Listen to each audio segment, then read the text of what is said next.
Hi, I'm Eric Johnson, Dean here at Vanderbilt's Owen Graduate School of Management, and I'm here with Steve Savoca. Steve is the global head of content for Spotify, and well, welcome.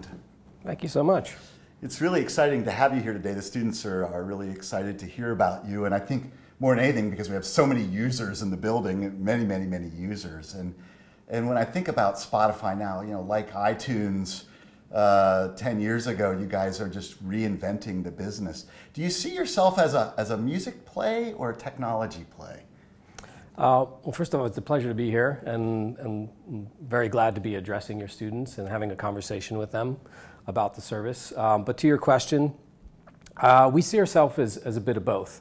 The truth is, it starts with the music, right? But the technology is really critical to what we do.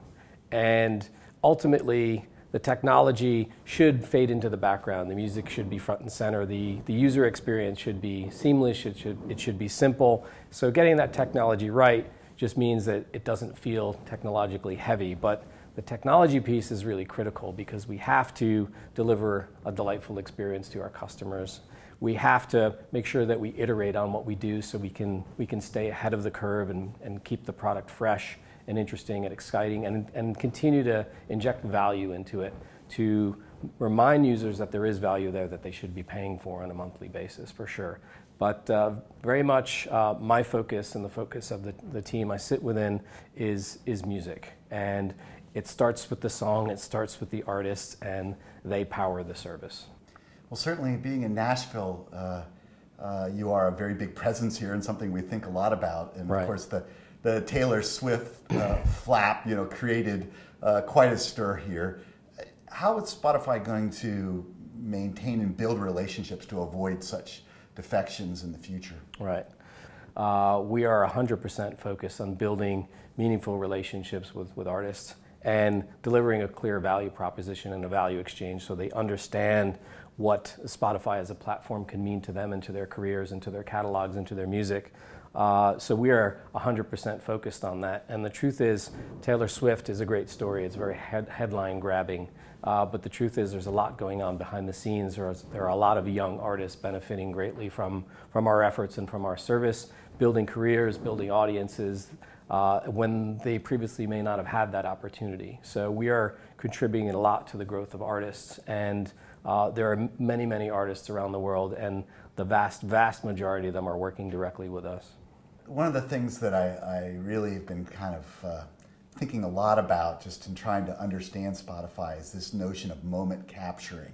Right. And the role that Spotify plays much more than just being a music provider. What does moment capturing mean? Yeah, that's a great question.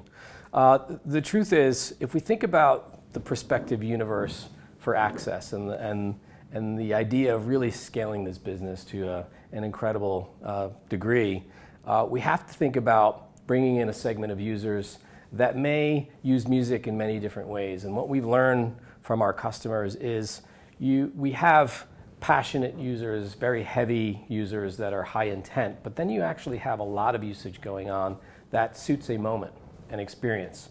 So like a genre, something like workout, running, or focus. I'm at work, I need to concentrate.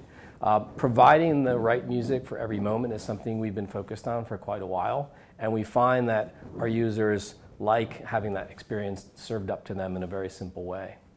And how will that change? I mean, as we go forward, are there things on the horizon that will really change the way we think about that moment? I believe so. It's something we're invested in, we will continue to invest in, and it's really about making sure that the proposition of Spotify is something that's used all day, every day, to provide a music moment around what a user might be doing. Well, of course, at Owen, we think a lot about leadership right.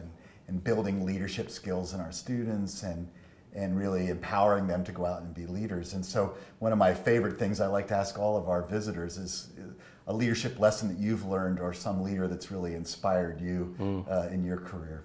Well, I come from the music business, and it's a guild, and it's a bit of a pirate ship, to be honest, and there's a lot of folks that have built careers on gut and luck. I worked for a company called Zamba. They represented an imprint called Jive Records, and it was hugely successful. one of the biggest sales in the history of the music business. And the leader of that company was a gentleman named Clive Calder. He's known as the other Clive to Clive Davis. And one of the most important things that I learned from Clive was that we are not the stars, we are not the artists, we are meant to be in the background, and the artists are really what make us successful. And that's the lesson I've taken with me with everything I do. And it's the focus of myself and my team to make sure that we put our energy into pushing our artists front and center and doing all we can to drive their success. That's great. Well, Steve, thanks so much for pleasure. joining. It's a real honor to have Howard. you here today, and looking forward to spending some time with you this afternoon. Same here. It's good to be here.